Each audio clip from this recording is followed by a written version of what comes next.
Le bien-être à l'école, c'est ce que vous souhaitiez à la rentrée 2023. 5 mois après, est-ce que les conditions d'accueil des internes s'améliorent? En tout cas, c'est l'objectif qui a été fixé depuis la prise de fonction. C'est important que les élèves se sentent bien, notamment en ce qui concerne les internes, puisqu'ils quittent leur noyau familial. Ils ont besoin d'être encadrés dans les meilleures conditions possibles pour justement favoriser la réussite scolaire. Des travaux vont débuter au lycée Diadème, on l'a vu. Font-ils partie du plan Marshall dont vous avez parlé dans votre lettre de rentrée pour une série de constructions? Tout à fait. Donc, il y a eu plusieurs appels d'offres, dont certains lots n'ont été jugés infructueux. Donc, il faut relancer l'appel et normalement, les travaux devaient commencer au mois de juin. Alors aujourd'hui, vous étiez à Moorea pour tenter de régler les Oui. problèmes de transport. Ce matin, au collège de Popo, de nombreux élèves étaient en retard. Est-ce que vous avez trouvé des solutions pour trouver le nombre de bus nécessaires? Alors, nous sommes désolés de cette situation. C'est normal qu'on essaie de faire le maximum. C'est un changement radical, puisque au départ, il y avait 15 bus. Donc, suite à la rupture de contrat avec la société RTU, donc on s'est retrouvé avec 10 bus seulement, mais on cherche des solutions. Et en principe, il y a deux autres bus qui devraient arriver cette semaine pour pouvoir remédier à cette situation. Toujours dans ce collège de Popo, une professeure de mathématiques n'est pas remplacée depuis le 23 octobre. Elle ne reviendra qu'en avril. Que dites-vous aux parents d'élèves dans ces cas-là? Alors, c'est vrai que c'est une situation difficile. Normalement, un dispositif qui a été mis en place, il s'agit du pacte, pour permettre justement aux professeurs qui sont en poste de pouvoir remplacer dans l'immédiat. Et dans le cas d'un remplacement de courte durée, les professeurs, les collègues qui sont absents. Mais c'est vrai aussi que parfois, il est difficile de trouver des personnes capables de remplacer à l'instant. Donc après, ça suppose qu'il y a des discussions qui se font, notamment en partenariat avec le vice-rectorat, pour voir éventuellement quelles sont les personnes les plus habilitées, les plus aptes justement à remplacer. Oui, parce que ce n'est pas un cas unique, grossesse, départ à la retraite, maladie lors Oui, des épidémies. ça. Les absences sont récurrentes, c'est quand même un problème majeur. C'est vrai que, comme je le rappelais à chaque fois, les enseignants, ce sont des êtres humains, ils tombent malades, ils ne sont pas à l'abri justement de tous ces microbes qui circulent. Il faut savoir que les établissements scolaires, ces écoles sont des nids à microbes. Donc les enseignants qui sont souvent en contact avec les élèves, et notamment dans les petites classes, forcément ils tombent malades. Bon, ce n'est pas une excuse, je ne suis pas en train de trouver une excuse, mais il faut aussi prendre en compte cette réalité. Merci, Monsieur le ministre. Restez avec nous. Je vous propose de nous rendre aux Australes pour un focus sur les élèves de Rapa.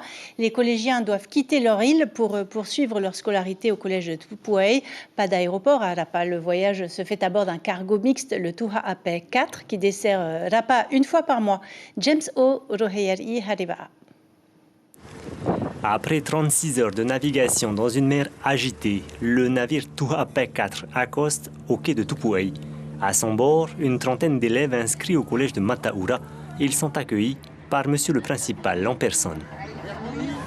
C'était très important pour nous d'accueillir ces enfants parce qu'une fois qu'ils ont quitté leur famille, à Tupuai, nous devenons leur famille, leurs parents, leur maman, leur papa. En effet, les élèves de Rapa sont contraints de quitter leur Fénoua après l'école primaire. Leur scolarité dans le secondaire se poursuit à Tupuai. Pas toujours évident lorsque l'on n'a que 12 ans. J'étais un peu triste parce que je me suis séparée de mes parents.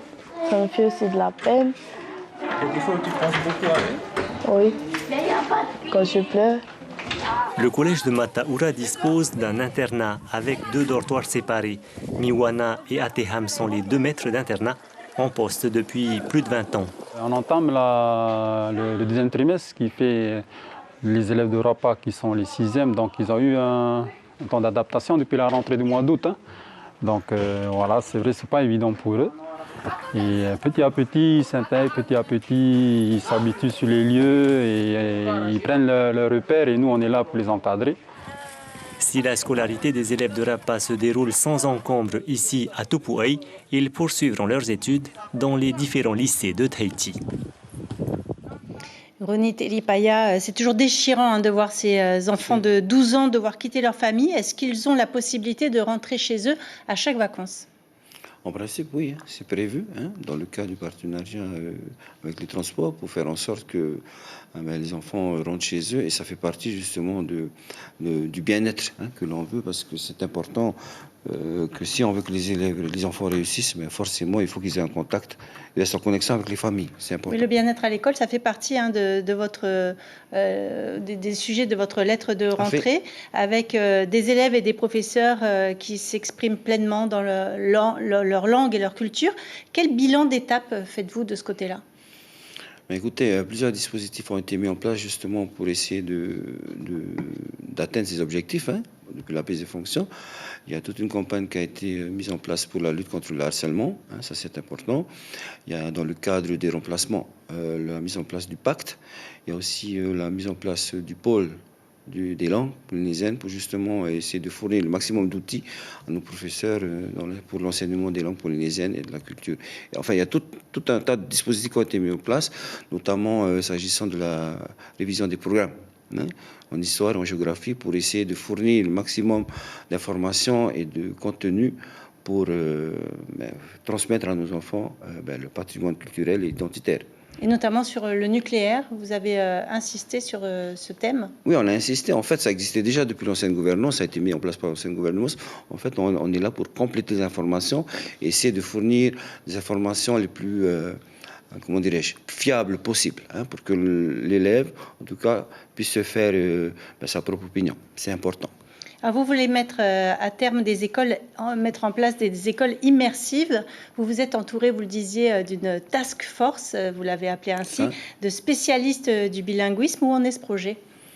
Écoutez, dernièrement, je me suis rendu dans le cadre du dialogue de gestion en métropole et on a eu l'occasion de visiter des écoles d'Iwan, hein, où effectivement les élèves passent le DNB et le baccalauréat dans la langue d'Iwan pour la plupart des matières, sauf peut-être en philosophie.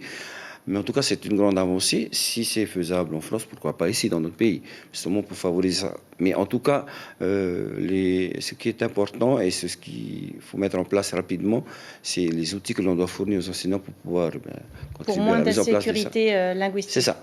Alors, hier, sur notre plateau, la syndicaliste Diana Yenko a dit combien elle avait été choquée par vos propos sur le blanchissement de la population ou l'invasion de métropolitains.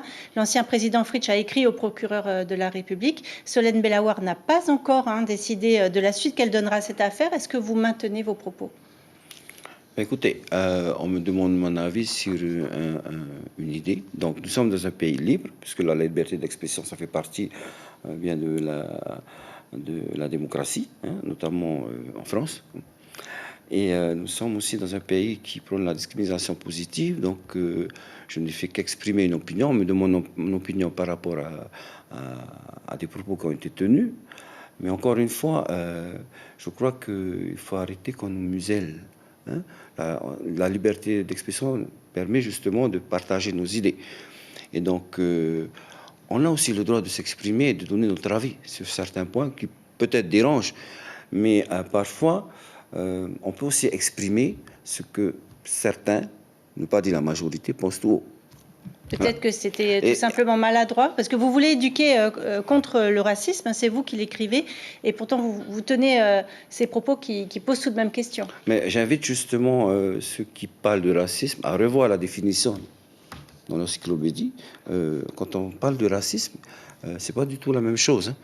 Donc il faut bien peser les mots avant de les utiliser. Je pense que c'est important. Vous allez en débattre peut-être oui. devant la justice. Voilà, mais en tout cas, à l'heure actuelle, je n'ai reçu aucun document, hein, donc je ne peux pas m'avancer sur les propos qui ont été tenus et notamment donner mon avis par rapport à ça. Un mot sur les boursiers. Hier, on a entendu des étudiants boursiers qui rencontraient des difficultés à recevoir leur bourse. Le montant n'était pas viré sur leur compte. Que se passe-t-il au niveau du pays? En fait, ça a toujours été comme ça. Hein. Ce n'est pas une nouveauté. Ce n'est pas parce que ce gouvernement est en place que tout d'un coup, il y a des difficultés. Non. C'est vrai qu'on a là, on entre dans une autre session budgétaire. Au mois de janvier, c'est toujours ce qui se passe. Mais ils vont recevoir bientôt leur bourse. Donc, ils doivent être rassurés ce soir. Je tiens à les rassurer. Merci beaucoup, Onit Elipaya. Je rappelle que vous êtes ministre de l'Éducation. Merci d'avoir été avec nous ce soir. À La Réunion, l'œil